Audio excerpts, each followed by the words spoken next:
Assalamualaikum warahmatullahi wabarakatuh. Perkenalkan, saya Asa Pandia selaku anggota dari kelompok 3 yang akan membahas materi mengenai asas hukum tata negara yang dianut oleh Undang-Undang Dasar 1945. Nah, adapun materi yang akan saya jelaskan yang pertama mengenai pengertian asas-asas hukum tata negara.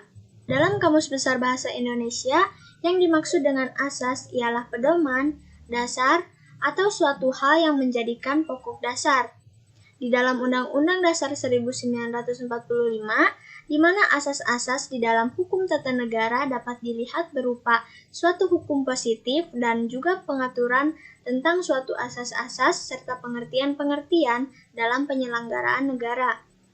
Sehingga asas memberikan sebuah arahan dan petunjuk dalam sebuah hukum atau aturan yang menjadi sebuah pijakan, apakah hal-hal bisa masuk ke dalam sebuah aturan atau tidak. Maka harus dilihat dan memenuhi segala unsur asas-asas yang berlaku. Lalu selanjutnya ada macam-macam asas-asas hukum tata negara. Yang pertama ada asas Pancasila. Bangsa Indonesia telah menetapkan falsafah atau asas dasar negara adalah Pancasila, yang artinya setiap tindakan atau perbuatan baik tindakan pemerintah maupun perbuatan rakyat harus sesuai dengan ajaran Pancasila. Di dalam bidang hukum, Pancasila merupakan sumber hukum material, sehingga setiap isi peraturan perundang-undangan tidak boleh bertentangan dengan sila-sila yang terkandung dalam Pancasila. Undang-Undang Dasar Negara Republik Indonesia tahun 1945 merupakan landasan konstitusional daripada negara Republik Indonesia. Perubahan Undang-Undang Dasar 1945 mengandung 4 pokok-pokok pikiran yang merupakan cita-cita hukum bangsa Indonesia yang mendasari hukum dasar negara, baik hukum yang tertulis maupun hukum yang tidak tertulis. Pokok-pokok pikiran yang merupakan pandangan hidup bangsa, yaitu pokok pikiran yang pertama adalah negara. Negara melindungi segenap bangsa Indonesia dan seluruh tumpah darah Indonesia dengan berdasar atas persatuan dengan mewujudkan keadilan sosial bagi seluruh rakyat Indonesia. Dengan demikian, negara mengatasi dan menyelesaikan masalah-masalah yang menimbulkan perpecahan dalam negara, dan sebaliknya pemerintah serta setiap warga negara wajib mengutamakan kepentingan negara di atas kepentingan golongan ataupun perseorangan. Lalu pokok pikiran yang kedua, negara hendak mewujudkan keadilan sosial bagi seluruh rakyat Indonesia. Istilah keadilan sosial merupakan masalah yang selalu dibicarakan dan tidak pernah selesai. Namun, dalam bernegara, semua manusia Indonesia mempunyai hak dan kewajiban yang sama dalam segala bidang, terutama yang menyangkut hukum positif.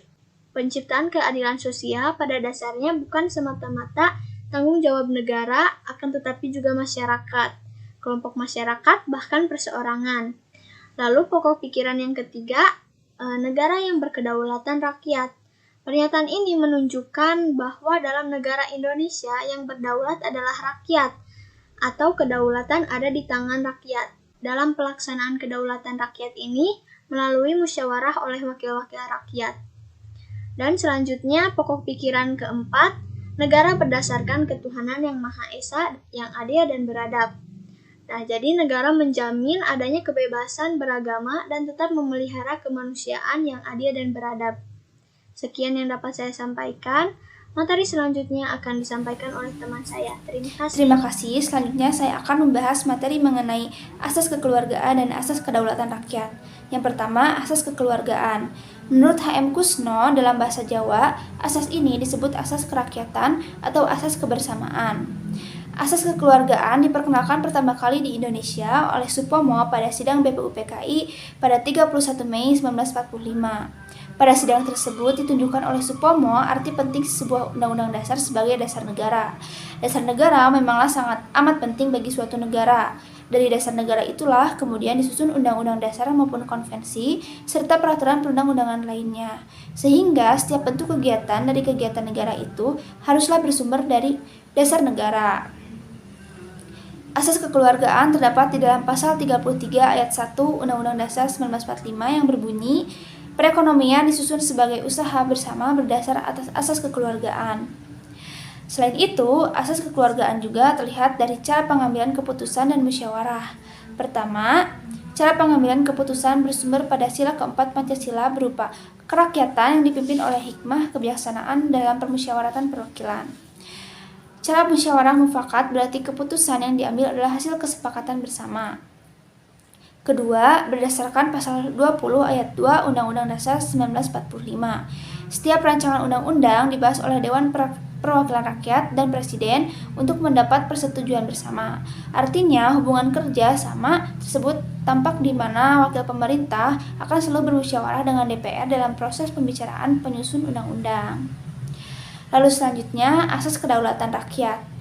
Istilah kedaulatan dipergunakan dalam berbagai pengertian. Pengertian berdaulat ditujukan pada negara-negara yang berhak menentukan urusannya sendiri, baik masalah-masalah dalam negeri maupun masalah-masalah di luar negeri, tanpa ada campur tangan negara lain. Pengertian kedaulatan adalah wewenang yang tertinggi yang menentukan segala wewenang yang ada di dalam suatu negara. Asas kedaulatan dan demokrasi menurut Jimli Asidik, gagasan kedaulatan rakyat dalam negara Indonesia mencari keseimbangan individualisme dan kolektivitas dalam kebijaksanaan demokrasi politik dan ekonomi. Asas kedaulatan menghendaki agar setiap tindakan dari pemerintah harus berdasarkan dengan kemauan rakyat dan pada akhirnya pemerintah harus dapat dipertanggungjawabkan kepada rakyat melalui wakil-wakilnya sesuai dengan hukum. Kedaulatan artinya kekuasaan atau kewenangan yang tertinggi dalam suatu wilayah. Kedaulatan rakyat artinya kekuasaan itu ada di tangan rakyat, sehingga dalam pemerintah melaksanakan tugasnya harus sesuai dengan keinginan rakyat. J.J. Rousseau mengatakan bahwa pemberian kekuasaan kepada pemerintah melalui suatu perjanjian masyarakat atau social contract, dan apabila pemerintah dalam menjalankan tugasnya bertentangan dengan keinginan rakyat, maka pemerintah dapat dijatuhkan oleh rakyat. Pasal 1 ayat 2 Undang-Undang Dasar 1945 mengatakan, kedaulatan berada di tangan rakyat dan dilaksanakan menurut Undang-Undang Dasar. Rumusan ini secara tegas bahwa kedaulatan ada di tangan rakyat yang diatur dalam Undang-Undang Dasar 1945. Undang-Undang 1945 menjadi dasar dalam melaksanakan suatu kedaulatan rakyat tersebut, baik wewenang, tugas, dan fungsinya ditentukan oleh Undang-Undang Dasar 1945. Hampir semua para ahli teoritis pada zaman dahulu hingga sekarang mengatakan bahwa yang berkuasa dalam sistem pemerintahan negara demokrasi adalah rakyat. Paham kerakyatan atau demokrasi tidak dapat dipisahkan dengan paham negara hukum, sebab pada akhirnya hukum yang mengatur dan membatasi kekuasaan negara atau pemerintah dan sebaliknya kekuasaan diperlukan untuk membuat dan melaksanakan hukum. Inilah yang juga dikatakan bahwa hubungan antara hukum dengan kekuasaan tidak dapat dipisahkan dan sangat erat hubungannya. Dalam negara, adanya saling percaya yaitu kepercayaan dari rakyat tidak boleh disalahgunakan oleh negara, dan sebaliknya harapan dari penguasa dalam batas-batas tertentu diperlukan kepatuhannya dari rakyat terhadap aturan-aturan yang ditetapkan oleh negara. Sekian materi dari saya. Selanjutnya materi yang akan disampaikan oleh Faiz. Saya Faiz Mulkia Madani. Di sini saya ingin menjelaskan mengenai asas pembagian kekuasaan. Jadi ada hal yang perlu diketahui dahulu, bahwasanya pembagian kekuasaan dengan pemisahan kekuasaan itu berbeda, namun tidak terlalu terlihat tuh perbedaannya. Nah, perbedaan dari pemisahan kekuasaan dengan pembagian kekuasaan itu, jika pemisahan kekuasaan itu berarti bahwa kekuasaan negara itu terpisah dalam beberapa bagian, baik mengenai orangnya maupun mengenai fungsinya. Nah, berbeda dengan pembagian kekuasaan. Jadi kalau pembagian kekuasaan itu terbagi atas beberapa bagian, akan tetapi tidak terpisah dan memiliki hubungan antara satu sama lain. Jadi tetap bersatu, satu kesatuan dalam bidang. Terus kemudian setelah amandemen Undang-Undang 1945, Indonesia itu menganut asas pemisahan kekuasaan dengan menerapkan asas check and balance system. Nah, beberapa bagian seperti dikemukakan oleh John Locke, yaitu ada kekuasaan legislatif, ada eksekutif, dan kekuasaan federatif. Berbeda dengan seorang ahli bernama Montesquieu mengemukakan bahwa setiap negara terdapat 3 jenis kekuasaan yang disebut dengan trias politika, yaitu ada lembaga eksekutif, yudikatif, dan legislatif. Nah, di Indonesia sendiri, asas pemisahan kekuasaan dengan sistem check and balance system berarti bahwa kekuasaan yang diberikan kepada lembaga-lembaga negara oleh pembuat undang-undang dasar dipandang sebagai balance atau keseimbangan, dan sebaliknya kewajiban penerima kekuasaan untuk mempertanggungjawabkan kepada pemberi kekuasaan dipandang sebagai cek atau pengawasan. Oleh karena itu, hubungan antara pemberi kekuasaan dan penerima kekuasaan terdapat hubungan pengawasan badan pemberi kekuasaan terhadap badan penerima kekuasaan. Seperti itu. Sekian, walhamdulillahirabbil alamin. Selanjutnya saya akan menjelaskan mengenai asas negara hukum.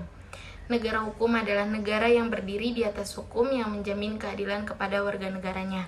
Keadilan merupakan syarat bagi terciptanya kebahagiaan hidup bagi warga negara. Dalam sejarah ketatanegaraan, selanjutnya dikenal dengan negara hukum sempit sebagai ajaran dari Immanuel Kant dan Fichte. Negara hukum liberal atau negara hukum dalam arti sempit dikenal dengan dua unsur, yakni yang pertama perlindungan terhadap hak asasi manusia, yang kedua pemisahan kekuasaan. Pada negara hukum formil, unsur-unsurnya berubah menjadi 4 unsur, yakni yang pertama perlindungan terhadap hak asasi manusia, yang kedua pemisahan kekuasaan, yang ketiga setiap tindakan pemerintah didasarkan atas undang-undang, dan yang keempat adanya peradilan administrasi yang berdiri sendiri. The rule of law dikenal oleh Daisy yang meliputi 3 unsur. Yang pertama, supremasi hukum. Yang kedua, persamaan kedudukan dan hukum bagi setiap orang. Yang ketiga, konstitusi bukan sumber hak asasi manusia. Jika hak asasi manusia dituangkan dalam konstitusi hanya sebagai penegasan. Negara hukum dicirikan 3 hal, yakni yang pertama, pengakuan dan perlindungan HAM yang mengandung persamaan dalam bidang politik, hukum, sosial, ekonomi, dan kebudayaan. Yang kedua, peradilan yang bebas dan tidak memihak. Dan yang terakhir, legalitas dalam segala bentuknya. Undang-Undang Dasar 1945 menunjukkan bahwa Indonesia merupakan negara hukum.